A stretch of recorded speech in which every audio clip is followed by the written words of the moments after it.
हितेश नाम का लड़का एक बहुत बड़े तथा अमीर घर से रिश्ता रखता था। मेरा कहने का मतलब है कि वो लड़का मतलबी रितेश के पिताजी एक बहुत बड़ी नौकरी तथा उसका एक बहुत बड़ा साम्राज्य हुआ करता था, जिस कारण से हितेश अपने बाप के पैसों पर बहुत ज्यादा घमंड किया करता था। वो बहुत सारे दोस्तों को और बहुत सारे गर्लफ्रेंड को एक बार एक साथ रखा करता था। पैसों के इतनी ज्यादा अमीर होने के कारण लोगों को कुछ भी नहीं समझा करता था, सभी से झगड़ा किया करता था और सभी के साथ बहुत ज्यादा बुरे मानसिकता वाले हालात से पेश आता था। यही कारण है कि हितेश का कोई बेस्ट फ्रेंड नहीं था। वह जितने भी फ्रेंड के साथ रहता था, जितने भी दोस्त के साथ रहता था, वह सिर्फ उसके साथ उसके पैसों पर मौज मस्ती करने के लिए रहता था। लेकिन जब हितेश किसी मुश्किल में फंस जाता था तो कोई भी दोस्त उसकी मदद करने के लिए बिल्कुल भी आगे नहीं आता था।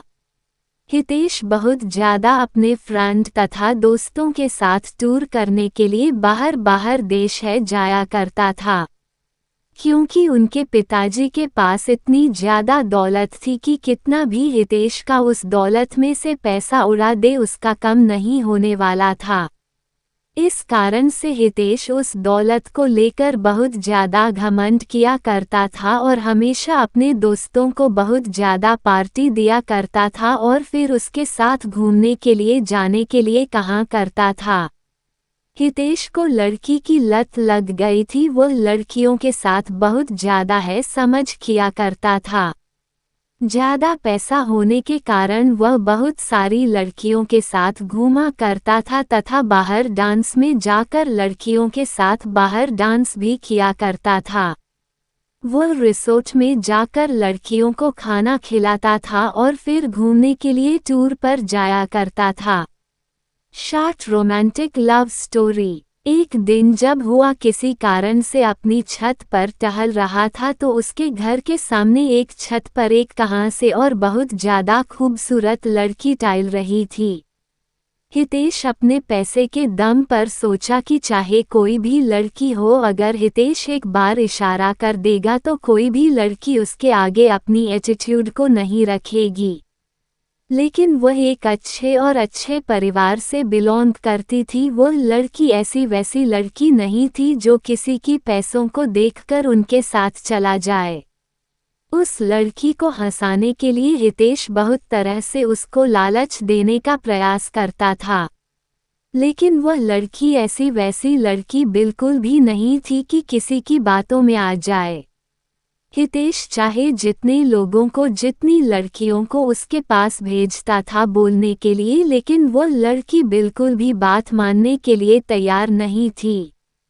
हितेश लड़की के लिए मानव जैसे पागल होता जा रहा था, क्योंकि हितेश के अंदर इतनी ज़्यादा एटीट्यूड था कि अगर वह लड़की ना कर दिया तो उसमें बहुत ज़्यादा गुस्सा आ गया था।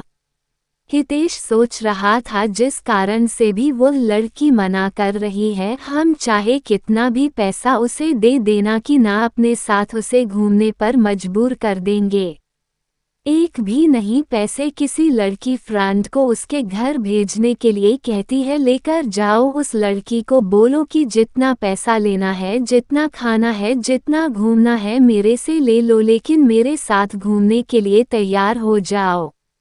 लेकिन किसी भी परिस्थिति में वह लड़के तैयार होने पर आज ही नहीं हो रही थी। इस बात को सुनकर हितेश को बहुत ज़्यादा गुस्सा आ रहा था।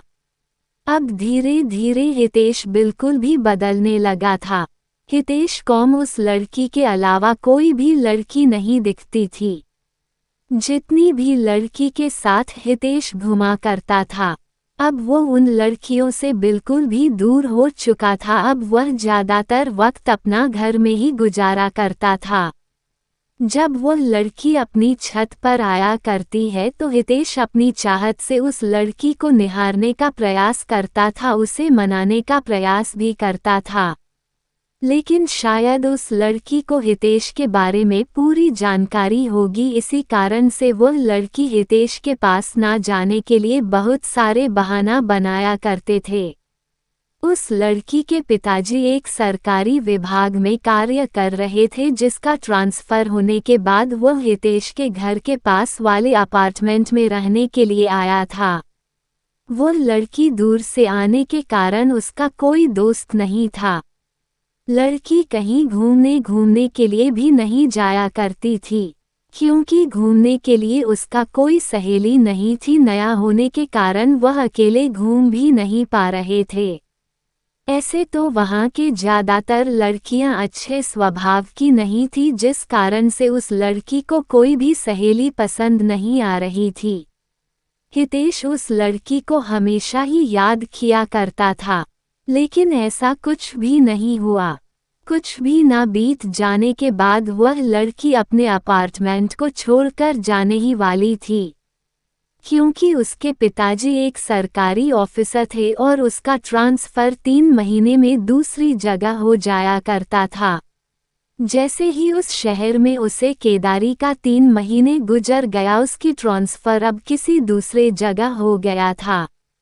ऐसे में हितेश बहुत ज़्यादा दुखी रहने लगा था, क्योंकि वह जिसे प्यार करता था कभी भी उसे वह बात नहीं कर सका था। जैसे ही इस बात की जानकारी हितेश को हुआ बहुत ज़्यादा दुखी हुआ और सोचने लगा कि मेरी क्या गलती है कि मुझे वह लड़की आज तक सही से देखा भी नहीं। लेकिन माना कि था उस शहर में उस दिन अंतिम दिन था। हितेश आता था कि उस लड़की से मुलाकात करके कुछ बात किया जाए।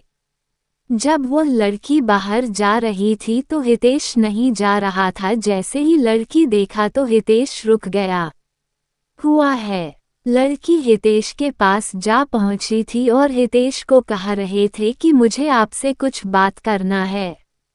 वो लड़की है देश को कहता है कि आपके अंदर पैसों की बहुत ज़्यादा घमंड है और आपने बहुत सारी लड़कियों की जिंदगी को बर्बाद किया है, जिस कारण से भगवान ने तुम्हें ये सजा दिया है कि कोई भी अच्छी लड़की तुम्हें मिलना तो दूर की बात है, तुम्हें दिखेगी भी नहीं। ऐसा कहकर माना कि आगे बढ़ जाती है। हितेश मन ही मन अपने आप को कोसता रहता है। हितेश सोचता है कि जो मेरे पास इतने पैसे हैं और कोई अच्छी लड़की ही नहीं मिलेगी, मेरे पास इतने पैसों की क्या कर सकते हैं। ये बात बिल्कुल सच है दोस्तों, पैसा चाहे कितना भी हो जाए, मनुष्य को कभी भी अपने पैसों पर बिल्कुल भी घमंड नहीं करना चाहिए। पैसा चाहे जितना भी हो जाए, वह आपके कैरेक्टर को नहीं सुधार सकता है। यदि आपके पास बहुत ज़्यादा पैसा है तो उसे संभाल के रखिए, वह अच्छी चीज़ों में उपयोग करें।